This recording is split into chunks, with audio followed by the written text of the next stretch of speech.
Okay, so what is this? Well, this is a TAS, but a human did not make this. This was made by a computer program. And all that it is it's just exhaustively running through every possible combination of inputs that you can have. Every frame is a new combination. You can see the controller there in the bottom right. And what we get is just like this chaotic sort of gameplay that doesn't really make sense. Occasionally something interesting does happen, but it's mostly just nonsense. Now, why does this matter? Well, here's the interesting thing. There are like 65,000 something possible combinations of inputs. That is not including like the individual angles of the joystick, but every pushable button. There are just over 65,000, right? And so doing this by hand, like the standard way to make a TAS, would take like many hours, days actually. And that's not even including like rest time. Like you just constantly putting in inputs, it would take many hours, maybe even days, right? But with the computer program, I was able to generate this in literally less than a second.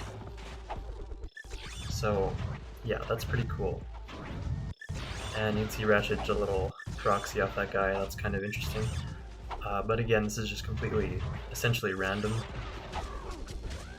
Now, what are the implications of this? Well, sorry, just grabbed a crystal, so kind of funny. Anyways,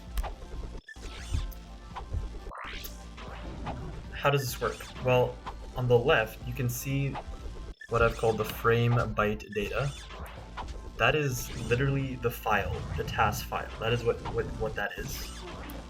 Every file is made up of bytes, which are just numbers between 0 and 255. Every file is made up of those bytes, right? So what you're seeing there on the left, those highlighted red numbers, are the key bytes. Those are the bytes that tell the TAS, the engine, or the emulator. It tells the emulator what inputs should be pressed on which frame, right? And that's why they're changing so quickly, because every frame, the inputs are changing. So that's what those red numbers represent. It takes 2 bytes to represent any combination of inputs on the controller. And you can figure that out mathematically by doing 255 times 255, and, well, actually 256, because technically 0 is counted, right? So 256 times 256, and that will be the total number of possible combinations of the controller. Anyways, so yeah, all that this is, all that I did was make a program that creates a TAS that edits the file so that every possible combination of those pairs of bytes is accounted for. Every single possible, well, okay, if it's the bytes, it would be a permutation. But in terms of the controller, it's a combination of inputs, every possible one.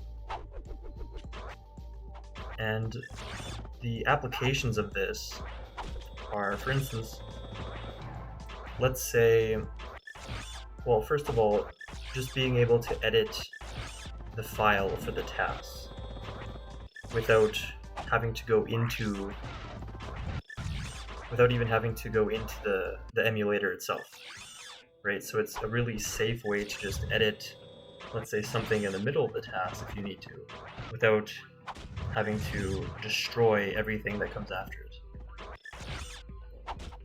Secondly, you could use this for just exhaustive testing. Let's say you need to test like 1,000 different angles of the joystick. You could just do that using this method or a similar method, and then let's say have a Python script that like automatically runs the TAS on the emulator, and just keeps on trying different angles, and then you can just sit there and watch it until eventually you see one that works, and then you can just do that. That of course requires extra stuff, like that involves like Python scripting or stuff that I don't know how to do. Also, there are possibilities of AI.